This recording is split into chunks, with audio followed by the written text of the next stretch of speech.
J'aime bien cet aléatoire, ce côté aléatoire. C'est-à-dire que tout le monde va chanter en même temps. Les voitures vont chanter lorsqu'elles passent, les insectes vont chanter, et en fait, il va se créer un paysage sonore qui va pas être réglé par une partition. Et j'aime bien ce côté totalement aléatoire. Perchissime, le magazine audio du Perche.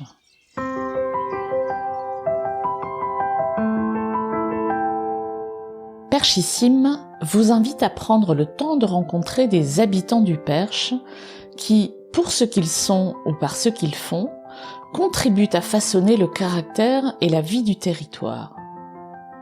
Vous les entendrez raconter leur histoire avec le Perche, recommander les lieux qu'ils préfèrent et se confier sur la façon dont ils font vivre la région. Vous y découvrirez des histoires de vie singulières, des talents insoupçonnés et des adresses méconnues. Je suis Amélie Dague et je vous souhaite la bienvenue dans Perchissime.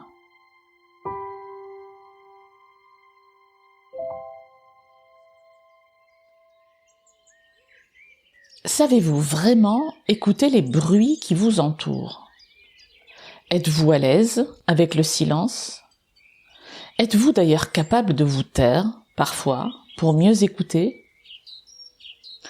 Pour Joseph Sardin, faire silence, c'est la base de son métier.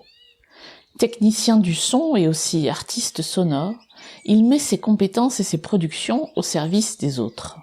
Professionnel et amateur du son et de la vidéo, enseignant, artiste. Joseph est une chance pour notre territoire, évidemment.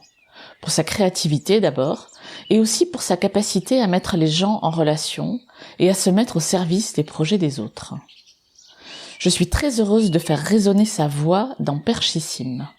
Alors faites silence et écoutez l'histoire de Joseph avec notre territoire. Ce territoire, il m'a accueilli lorsque, avec ma famille, on a recherché un lieu moins cher que dans le 78, où il y a du terrain pour pouvoir accueillir notamment 2 chevaux, et une famille qui est en train de s'agrandir. Et nous étions à notre arrivée 3, et nous sommes maintenant 4, et 2 chevaux. Qu'est-ce que tu préfères sur ce territoire au sens large ? On va parler de, pas que la loupe, bien sûr, mais... Moi, je suis attiré par les lieux où il y a peu de monde.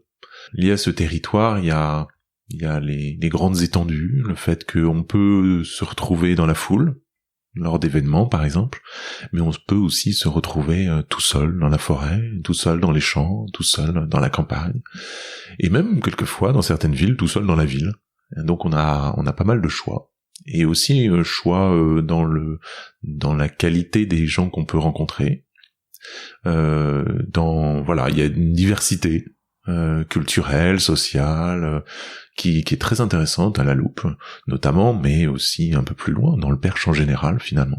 Il y a un peu toutes les populations, et moi j'aime bien ça, aller piocher des découvertes, rencontrer des gens qui sont très différents, et voire même quelquefois les relier, leur dire « Ah, je connais quelqu'un qui pourrait avoir des atomes crochus avec toi », voilà, les faire se rapprocher, et puis créer j'espère le moins d'étincelles possible, mais en tout cas, des belles rencontres. Est-ce qu'il y a un son caractéristique de ce territoire pour toi ? Celui qui m'a le plus marqué, c'est pendant le Covid, où il y avait plus du tout de bruit, plus du tout d'avions, parce que les avions survolent le Perche. Et quand il y avait le Covid, à ce moment-là, on a entendu le territoire tel qu'il devrait être pour moi en tant que preneur de son, c'est-à-dire avec ses oiseaux, avec sa faune, ses grenouilles, ses crapauds accoucheurs, ses insectes chantants. Pour moi, c'est le son, de la nature. Quand on était en forêt de Senonches notamment, j'enregistrais des bandes beaucoup plus épurées, sans la ville, sans les routes au loin, sans les avions. Donc ça m'a rapproché du son idéal, en tout cas, de l'idée que je m'en fais, du son du Perche. Voilà. La campagne, mais avec le moins d'humains possible. Tu es preneur de son ? entre autres, tu as plein de passions. Ça t'est venu comment, le son? Est-ce que tu peux me raconter ça? C'est quand même pas un métier très habituel. C'est pas une passion, je sais pas si tu peux l'appeler comme ça, très courante. Est-ce que tu te souviens comment ça t'est venu? J'aime le son depuis toujours. J'ai été élevé dans la musique classique notamment, les comédies musicales, la musique aussi contemporaine, la musique électronique, mais c'était quelque chose de très académique, voilà. Donc la musique classique, c'est vraiment une image parfaite de cette culture que j'ai du son finalement. Et puis de fil en aiguille, je me suis intéressé aussi au bruit, ce qu'on peut appeler le bruit. Donc je me souviens des premiers enregistrements que j'ai fait, un escargot qui mange une feuille de salade, un glaçon qui fond, c'est vraiment les deux sons qui moi m'ont marqué. Et c'était à l'âge de 14 ans, j'ai commencé à vraiment m'y intéresser. Puis après dans le spectacle, j'ai pas mal travaillé dans des salles, mais aussi pour des groupes de musique. Et puis de fil en aiguille, je me suis diversifié et je me suis intéressé vraiment à l'aspect très global du son, que ce soit dans la musique, dans le bruit, dans la création sonore, dans la réutilisation de ces éléments-là pour les mélanger, pour essayer d'en faire quelque chose de nouveau. Encore un peu dans l'esprit de mélanger les choses pour voir ce que ça donne. Et quelquefois on a de belles surprises, donc on le garde, on le met sous le coude et puis on le ressort lorsque on a besoin de créer une nouvelle œuvre.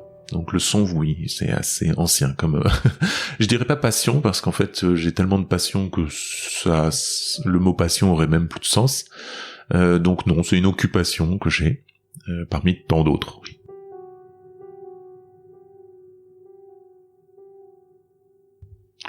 Et tu as créé une bibliothèque géante de sons qui s'appelle la Sonothèque, qui est en accès libre sur Internet. On peut aller y piocher, et d'ailleurs j'y pioche pour ce podcast.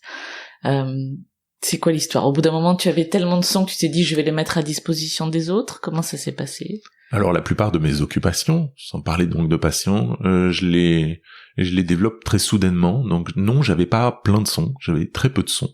Mais très vite, je me suis dit, mes 3-4 sons, bon peut-être 30 sons, j'ai pas envie de les garder que pour moi, j'ai envie de les partager, j'ai envie que d'autres personnes les utilisent. Donc j'ai eu une autre occupation, c'est celle de développer un site internet, puisque l'internet se développait lentement. Et j'ai saisi ça parce que encore, dans l'esprit de relier les gens, j'ai voulu que le monde entier puisse se servir de mes sons. Et quel meilleur moyen que de les donner gratuitement et librement, donc chaque utilisateur en fait vraiment ce qu'il veut. Au début c'était 30 sons, après ça a grandi, et là j'atteins les 3000 sons. Ça peut paraître beaucoup, c'est pas énorme pour une sonothèque professionnelle, mais on y trouve à peu près tout. Comme type de son, il y a des portes, il y a des chants d'insectes, il y a des machines à laver, il y a vraiment tous les sons qui peuvent être donc utilisés librement et gratuitement pour tout type de projet, des jeux vidéo, des podcasts, des livres audio, des films, des publicités, aussi bien par des particuliers que par des professionnels. Donc j'ai pas mal de retours de gens qui sont heureux. Et puisque ça fait maintenant 18 ans qu'elle existe, il y a des gens qui ont fait des études il y a 15 ans et qui ont connu la Sonothèque à ce moment-là, par le biais de leurs professeurs par exemple, et qui maintenant sont professionnels et l'utilisent encore quelques années après. Et ils m'envoient un petit message pour me dire merci en fait. On trouve pas tout, oui, ça je le sais, mais on y trouve suffisamment pour continuer à l'utiliser même 20 ans après quoi. Est-ce qu'on y trouve encore le bruit de l'escargot qui mange une feuille et le glaçon qui fond? Tu les as gardés, ceux-là? Je les ai pas gardés. Il est possible que je les ai puisque c'est sur cassette ou sur mini-disque à l'époque. Je les avais pas dans la Sonothèque dès le début. Par contre, les sons du début, notamment le téléphone, je crois que c'est le son numéro 1, un téléphone à cadran rotatif. Et toujours sur le site, c'est la magie aussi du numérique, c'est que on peut garder la trace de tout. Et même si mon matériel a évolué depuis, j'ai du matériel plus haut de gamme, mais sinon non, ils sont toujours là. Les premiers sons sont toujours là et ils sont utilisés encore au quotidien.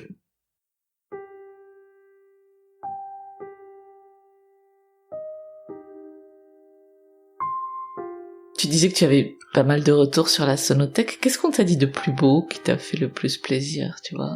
Je crois que ce qui me fait le plus plaisir, c'est de recevoir des messages de maîtresses ou de maîtres de maternelle qui me disent qu'ils l'utilisent, soit la sonothèque, soit une autre ressource dont on n'a pas parlé, mais qui est le labo du bruiteur, où je dévoile des astuces de bruitage. Et c'est utilisé dès la maternelle, en fait, dès 3 ans, on va dire. Il y a déjà des gens qui utilisent certaines de mes ressources.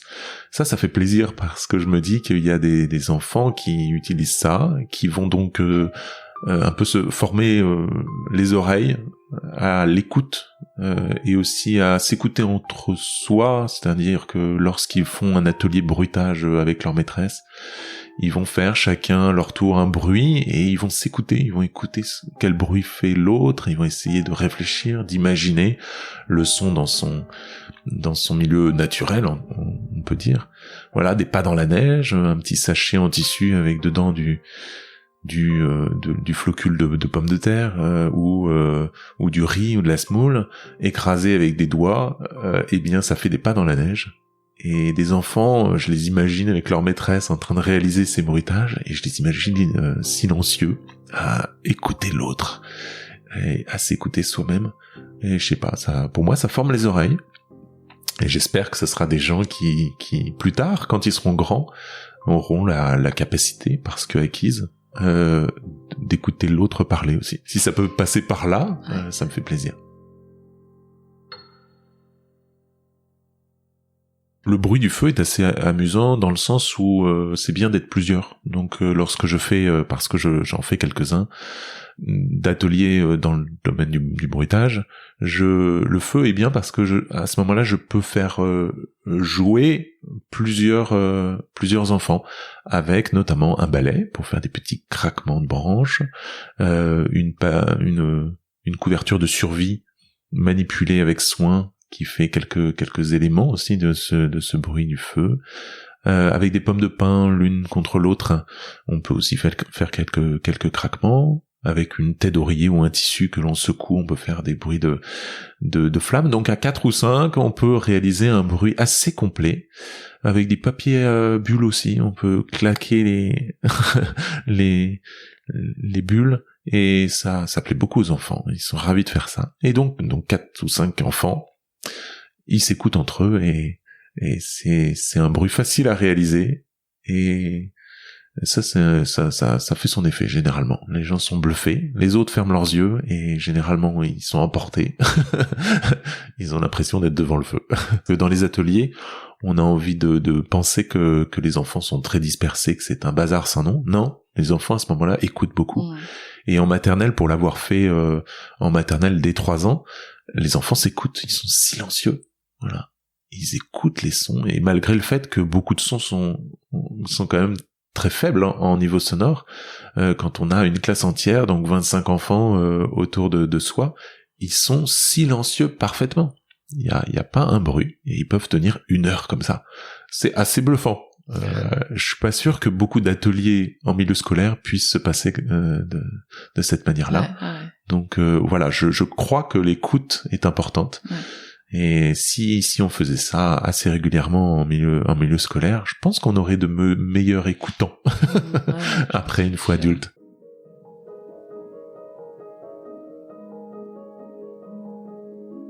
Une fois chez une amie, j'ai entendu un petit bruit et je le connaissais ce bruit et je lui ai fait découvrir que dans sa maison il y avait ce qu'on appelle des petites vrillettes. Les petites vrillettes, c'est des insectes qui sont xylophages, qui mangent les poutres du bois. Il y en avait qu'une, hein. Donc on peut pas dire qu'elle soit envahie. À mon avis, elle en avait plus, mais le mâle a tendance à se taper la tête contre les poutres pour faire tic tic tic tic tic. C'est un bruit qu'on n'entend pas, personne n'entend ce bruit, hein. Moi, je l'avais découvert dans une maison que j'avais précédemment. J'avais découvert l'existence de cet insecte. Donc effectivement, je suis sensible au bruit parce que c'est un bruit anormal, pas forcément parce que je l'entends plus, mais disons que en permanence, je fais attention au volume de certains bruits.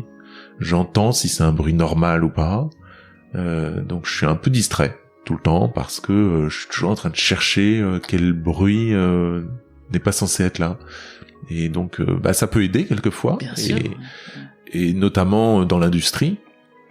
J'ai travaillé un petit peu dans l'industrie, dans la métallurgie, et les machines nous parlent entre guillemets, ça peut paraître ridicule, mais une machine qu'on démarre un matin et qui a un bruit anormal, on sait qu'il va y avoir un problème dans la journée. Donc peut-être que avant que la machine explose, ça m'est jamais arrivé, mais avant que la machine cause un problème à la production, on peut peut-être se saisir de cette information sonore.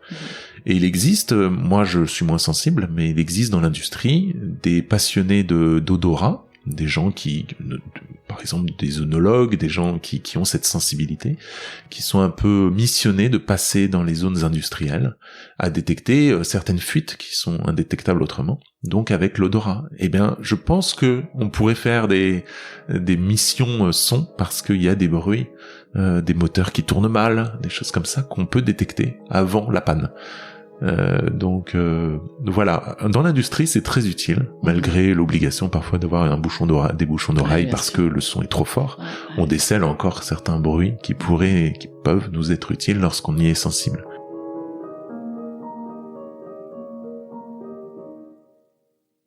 Toi, dans l'absolu, quels sont les bruits que tu aimes entendre? Les bruits de nature me plaisent le plus. J'aime bien quand il n'y a pas d'humain. Après, c'est vrai que j'aime bien l'aléatoire, ce qu'on peut appeler l'aléatoire. L'aléatoire, c'est quand un oiseau et un grillon chantent, on se rend compte lorsqu'on écoute dans la longueur qu'il n'y a aucune relation entre eux. Je dis aucune, je pourrais peut-être me contredire, mais disons que l'insecte a sa propre mission liée à son chant, l'oiseau a sa propre mission. Mais l'humain aussi, quand il passe sur la route, il se pose pas la question de savoir si un oiseau est en train de chanter à ce moment-là. Est-ce qu'il peut passer parce que plus personne n'a à communiquer, plus la faune n'a pas à communiquer. J'aime bien ce côté aléatoire. C'est-à-dire que tout le monde va chanter en même temps. Les voitures vont chanter lorsqu'elles passent, les insectes vont chanter, et en fait il va se créer un paysage sonore qui va pas être réglé par une partition. Et j'aime bien ce côté totalement aléatoire. Alors après, il y a un côté non aléatoire, c'est qu'en ville, les oiseaux chantent beaucoup plus fort. Parce que ils sont obligés quand même de s'adapter au niveau sonore des autres occupants de ce territoire. Dans une ville, il y a les travaux, il y a les voitures, donc les oiseaux sont obligés de s'adapter un petit peu. Mais il y a quand même une notion d'aléatoire que j'aime beaucoup dans le son. Et dans mes œuvres sonores, j'aime recréer un peu cet aléatoire, essayer de gommer cette boucle qu'on a tendance à entendre dans les expositions, dans les magasins de bricolage où on entend toujours la même publicité qui tourne en boucle pour le dernier scotch à la mode. On l'entend très très vite, tout le monde a un cerveau capable de déceler cette boucle qui revient sans cesse. Si on reste plus de 2 minutes dans le même rayon, on entend cette boucle tourner. Eh bien, dans la nature, la boucle n'existe pas. C'est de l'aléatoire. Et ça, j'aime bien, cet aléatoire. Est-ce que tu auras un conseil justement aux auditeurs pour leur permettre d'être plus attentifs, tu vois, au son qui les entoure? Est-ce que il faut, je sais pas, se conditionner d'une façon particulière? Je pense qu'il faut pas avoir peur du silence. On le voit avec certains enfants qui parlent tout le temps parce qu'ils ont besoin d'être rassurés. Le problème, c'est qu'à parler tout le temps, ou à écouter de la musique trop fort, ou à mettre le casque comme beaucoup de gens le font dans les transports en commun. On le voit par exemple. Je suis pas contre l'utilisation du casque, je le fais aussi. Mais en fait, on se coupe du monde, donc on n'est plus attentif à l'autre. Et je pense que déjà, de temps en temps, il faut arrêter de parler, ne pas avoir peur du silence. Et à ce moment-là, il y a plein de sons qu'on a oubliés, qui nous parlent. Il y a des sons qui sont faits pour attirer notre attention. Une alarme incendie, une cafetière qui a fini son café, une bouilloire qui s'arrête. Il y a le clic et puis l'eau s'arrête de bouillir. L'humain a créé des sons quand même qui nous permettent d'être avertis de certains dangers. Mais sans ça, il y a plein d'autres sons. Une respiration, par exemple, de notre chien. On peut déceler un problème respiratoire chez son animal de compagnie. Mais ça, on l'entend que si on n'est pas en train de parler tout le temps, que si on n'a pas un casque vissé sur les oreilles. Donc de temps en temps, il faut aussi savoir se défaire de tout ça, ne pas avoir peur du silence. quand on parle d'œuvre, on parle aussi d'un artiste derrière. Moi, je me suis jamais vraiment senti artiste. Je suis en train de m'en convaincre un petit peu, mais je me suis souvent défini comme technicien plutôt. Utiliser des techniques, des technologies, des appareils, pas forcément high-tech, quelquefois low-tech, mais j'utilise des outils pour pouvoir créer des choses. Et il se trouve que quelquefois on peut déceler de l'art dedans. Donc maintenant, je commence à me convaincre que ça peut être des installations artistiques. Donc grâce à des techniques, je crée des installations, quelquefois purement mécaniques, pas forcément sonores, mais souvent sonores, pour interroger les gens, pour qu'ils se posent des questions, pour qu'ils écoutent aussi, pour qu'ils arrêtent de parler, par exemple, qu'ils se posent un petit peu et qu'ils écoutent. Donc un photographe peut m'appeler pour rajouter une ambiance à sa composition, à ses œuvres, et j'apporte mon regard. Ton regard sonore. Mon regard sonore, oui, peut-être, et visuel, donc c'est pour ça que le mot regard est pas complètement absurde. Didier Leplat, photographe, m'a demandé une ambiance sonore liée à la ville, puisque c'est ce qu'il photographie, en tout cas c'est ce qu'il voulait exposer. Sauf que la ville, c'est beaucoup de voitures, et j'aime bien le bruit aléatoire des voitures, c'est un son très intéressant, malgré tout. Et je me suis dit que je pouvais l'enrichir d'autres choses, donc j'ai proposé un petit boîtier sur lequel peuvent interagir les visiteurs. Les visiteurs peuvent tourner une molette qui permet de passer d'une ambiance nature à une ambiance de ville, tout en passant par une ambiance de campagne. Okay. Voilà, ça permet de modifier l'ambiance sonore de l'exposition, et tout ça de manière totalement aléatoire, puisque dans l'appareil, qui est quand même assez informatique, assez technique, technologique, assez high-tech, il y a plus d'une cinquantaine de sons, et ils passent de manière totalement aléatoire. La personne peut choisir 100% nature en mettant le curseur totalement à gauche, et là, il y a plein de sons de nature qui vont de manière complètement aléatoire défiler, s'associer, passer en même temps, etc. Des oiseaux, du vent, de la pluie. Sur le curseur, lorsqu'on le positionne un peu plus vers la campagne, on peut avoir des vaches, un coq, et quand on va du côté ville, il y a des aboiements, des travaux, des voitures qui passent. Et donc ça permet aux visiteurs de modifier l'ambiance telle comme ils l'entendent. Et je crée plein d'autres installations. J'avais créé une cascade qui, pour le coup, était mécanique. Il n'y avait pas du tout d'eau, qui faisait un bruit d'eau qui permettait de rappeler que l'eau manque quelquefois. Donc toujours avec un peu cet esprit de sensibiliser les gens à l'environnement sonore, mais pas que, puisque on vit sur notre terre et qu'elle souffre beaucoup. Donc essayer toujours d'avoir cette sensibilisation à l'environnement qui reste présent dans les œuvres que je propose.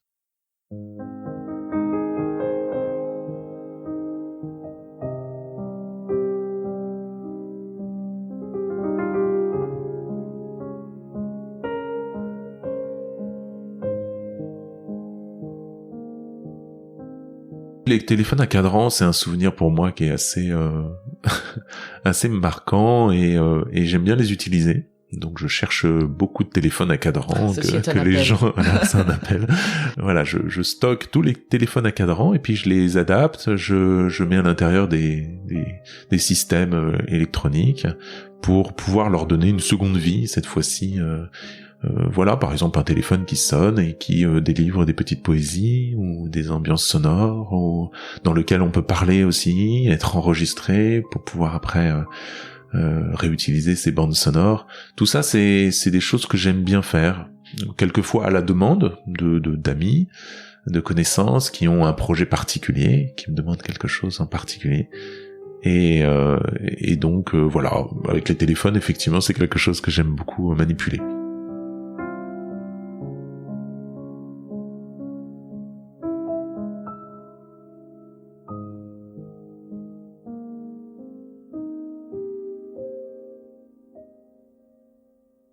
Mes lieux préférés, c'est l'endroit où on peut rencontrer plein de gens. Donc, par exemple, la Base, qui est une microbrasserie qui régulièrement font des événements. À ce moment-là, on se retrouve face à une scène avec un concert.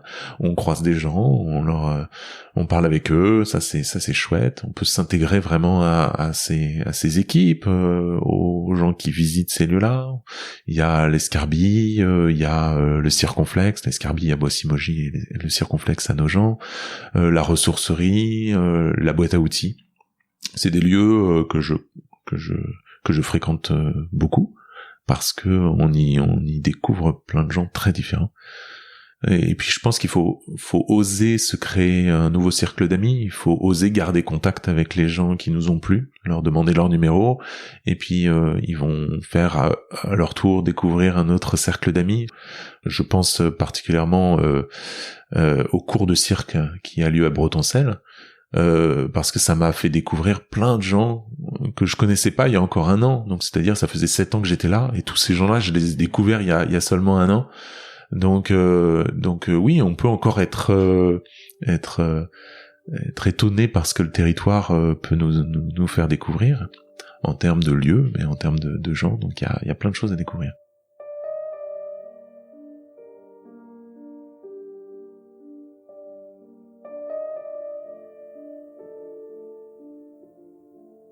Qu'est-ce que tu lui souhaites, toi, à ce territoire qui t'a accueilli ?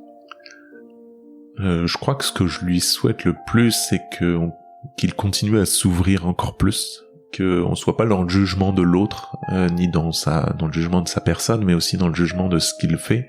Je pense que lorsque quelqu'un apporte un projet, quel qu'il soit, il faut le soutenir. Si quelqu'un ouvre un lieu d'exposition, je peux y aller, je peux m'y rendre, même régulièrement, quitte à voir la même exposition, pour soutenir cet événement. Donc ce que je lui souhaite au Perche, c'est continuer à s'ouvrir à tous les projets. Et à toi, qu'est-ce que je peux te souhaiter à toi ?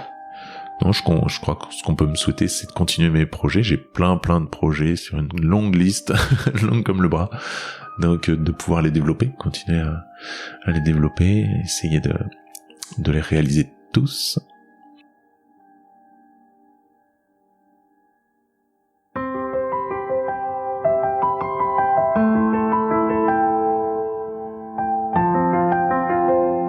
C'est la fin de cet épisode. Pour découvrir l'infinie richesse de l'univers de Joseph, vous pouvez consulter son site josephsardin.fr. Vous y découvrirez entre autres Le comment du pourquoi, le podcast qui répond aux questions que se posent les enfants et que Joseph produit avec mes amis des podcasts du Perche. Si vous aimez Perchissime, surtout ne faites pas silence et invitez tous vos amis à s'y abonner. Merci pour votre écoute et à très bientôt.